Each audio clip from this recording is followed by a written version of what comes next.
Well, what's up, guys? Welcome to Red Corner Boxing. You're with Jam and Mr. Neutral as always. We've got two special guests coming from Canada. We've got the Boxing Man and we've got Chance from Samp and Chase podcast. So thank you for tuning in, guys. We're for Jaron Boots Ennis versus Eimantas Stanionios. And this is for the IBF and the WBA welterweight world titles taking place on Saturday in Atlantic City. It's a big boy fight. Can't wait to see what these lads think on this. It's going to be something special. Mr. Neutral, are you excited for this fight first and foremost, my brother? Oh, yeah, absolutely. Any unification, any good time boxing, I love it. And we got Boots Ennis, Stanionios.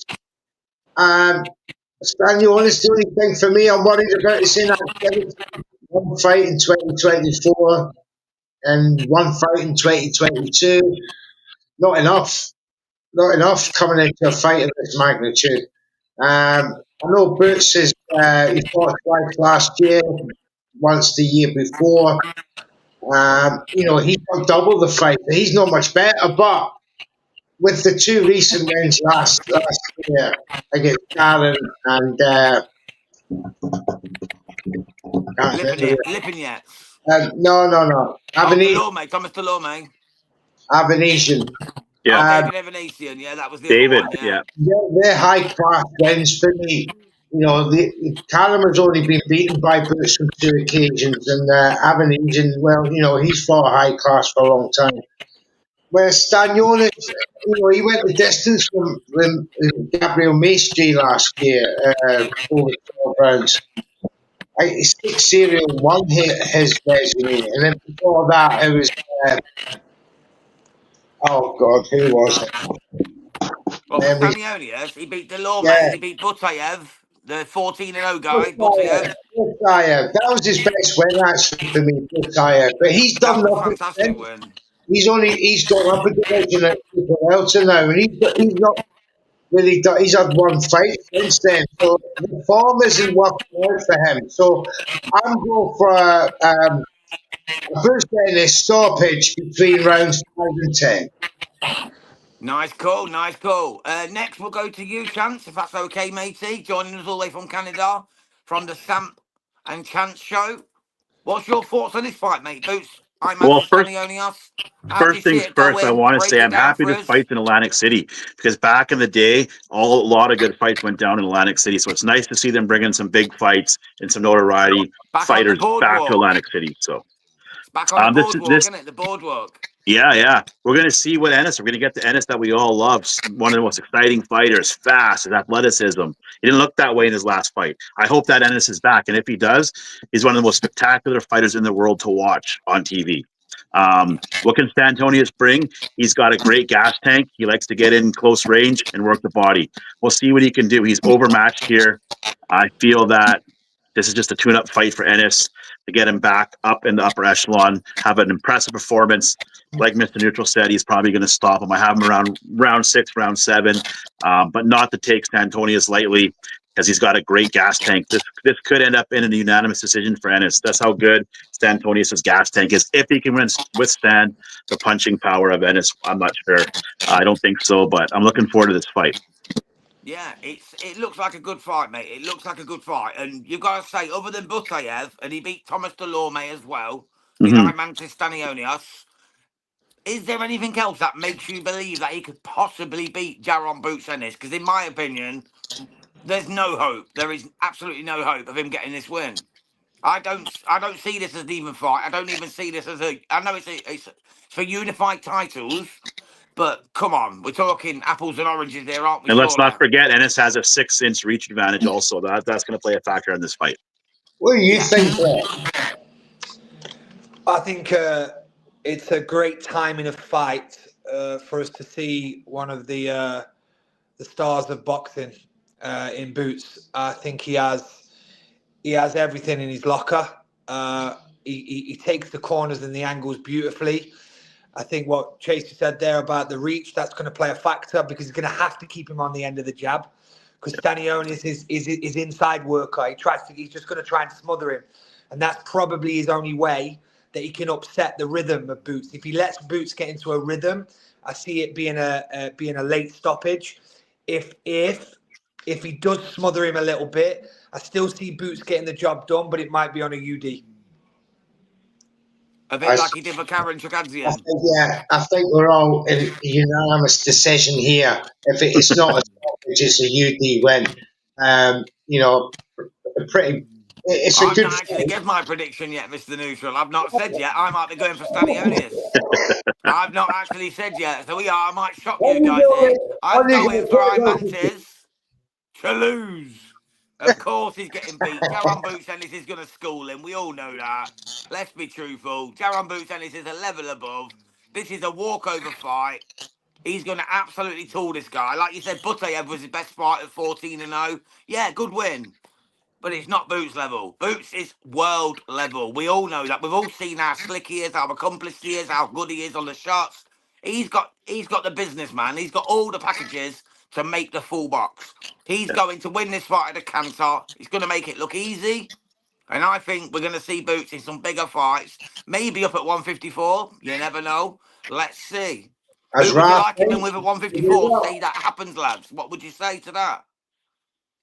I mean, some people will argue that we should try unify for undisputed, or at least very recently, There's no money in it, though, bro. There's no money in it. He's not going to fucking stay around.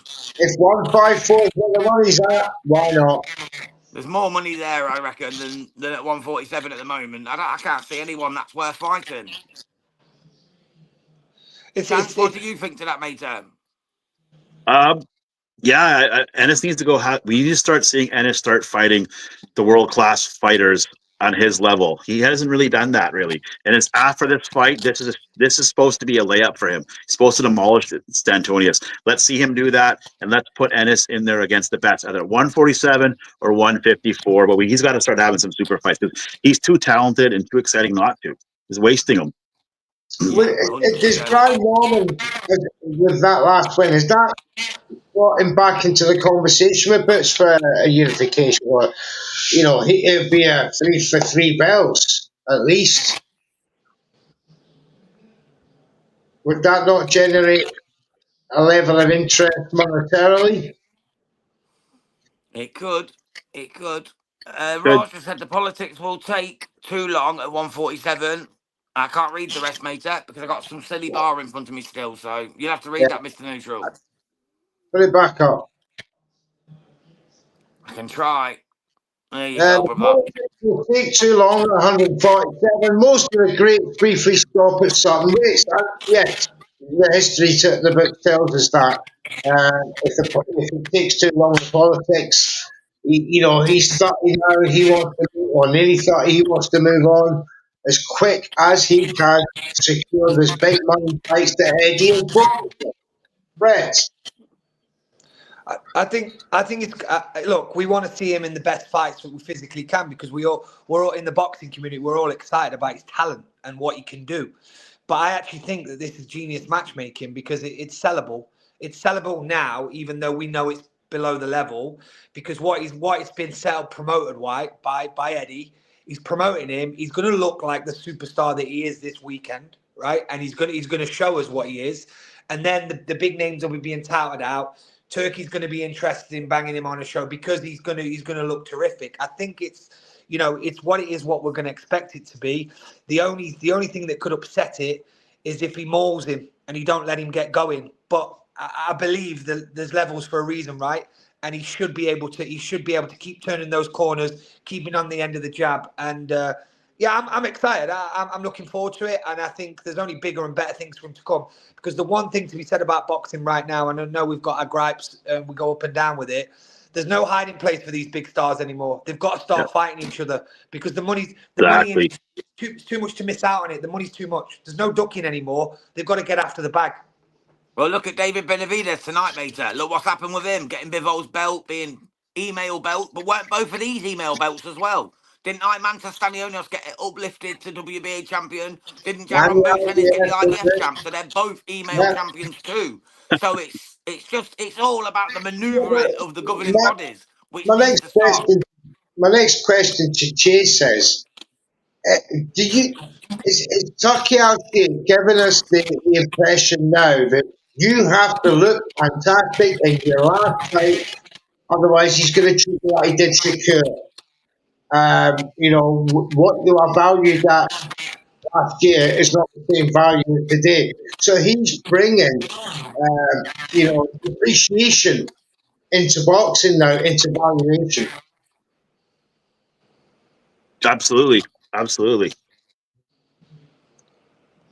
You cut out a little bit there. I couldn't hear fully what you said. Your mic cut out a little bit. Yeah, it was same for me, bro. Yeah. I apologize. I could hear you though. Thank you. I agree with what you're saying there about Turkey, because look, let's not get into this, but the whole AJ thing right now and AJ's injury and stuff like that. Turkey pushes them aside when he doesn't necessarily think that they can bring that Starfield factor. And in order to get on one of his shows now, I absolutely agree with you. They've got to look like $1 million. They've got to make a statement, and they've got to bring eyes. And then what he'll do is he'll pay big money for those eyes. So if Boots looks good this weekend, you can say any amount of 154, 147 stars. Turkey will sit there with his notebook and go, I want to see this one, and I'm going to pay stupid amounts for it. I'll put him in with virtual season. Turkey's been a blessing for boxing. He'll make it happen. If it wasn't for Turkey, we would have never got Fury Usyk three times. Yeah. We never would twice. We never would have got Better Biev and Bivol twice. I'm so glad he came into boxing, and he's making the best fight the best. We should have always been doing that, but for some reason it took His Excellency to do it, and I'm glad he's here. And he puts on amazing cards. Not just usually in boxing, it's just the main event is good. Now he's trying to stack the card top to bottom. We never used to see that. That's so true, mate. That's so true. But there's some weird stuff going on today. Obviously, this is not what the show's about, so I'm not going to get into it too much. But Benavidez is now the light heavyweight WBC champion. Bivol dropped his belt. His manager, Pat English, sent an email to Maurizio Sullivan saying that he's dropping the belt. Do you believe that the IBF will also drop him because he's going to fight Beterbiev in the third in the trilogy? Yes. Michael Eifert already took step aside. He's already stepped aside twice, hasn't he, Michael Eifert? Yeah. The IBF will not be any more forgiving on Dimitri Bivol than he would. He was going to go into this fight losing the one belt at least. Now he's going into this rematch with Beterbiev losing two belts because the IBF will strip him. And he's already given up the WBC. While it seems harsh, right, and I was particularly angry about this morning, and I'm on Twitter going, fingers going mad. Now, on one hand, because the step aside blah blah happened, this rematch wasn't supposed to happen, this penalty. So therefore, there's the argument that Ronaldo G could actually supersede the fight with Beterbiev because of the fact it wasn't written into the original first contract, the trilogy. Rather much like Fury and Wilder was a three-fight trilogy. So on this occasion, they split it up, and now you've got a WBC with a little bit of help from the IBF being silent and not enforcing already since February the 23rd. When Bivol became undisputed, they said nothing about Eifert. And that's allowed the WBC to come in and enforce this mandatory on Dimitri Bivol.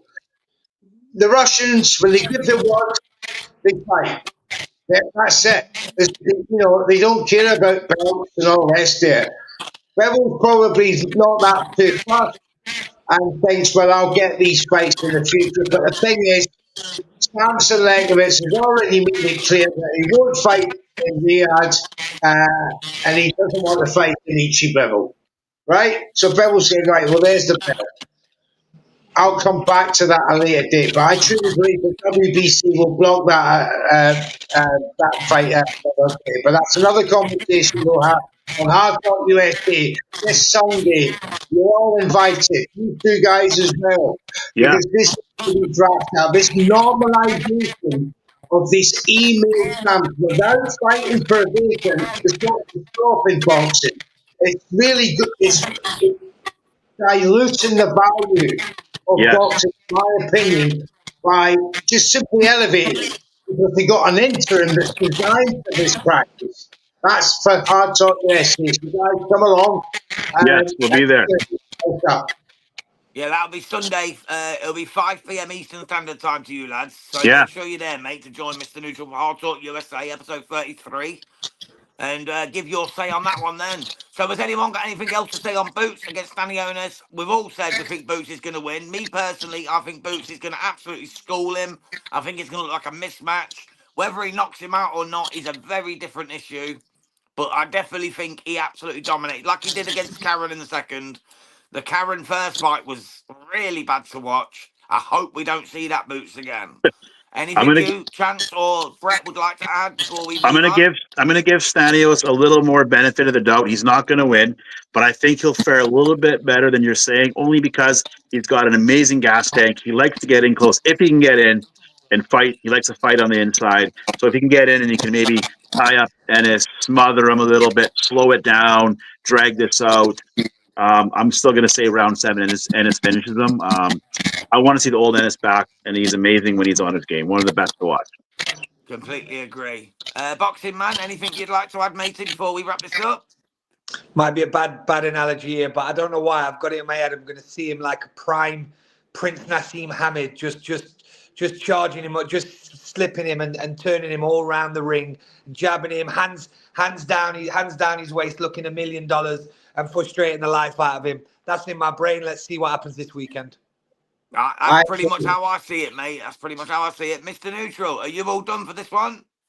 I'm all done for this one. Thanks for everybody for tuning in. Thanks to the Boxing Man and Chance as well.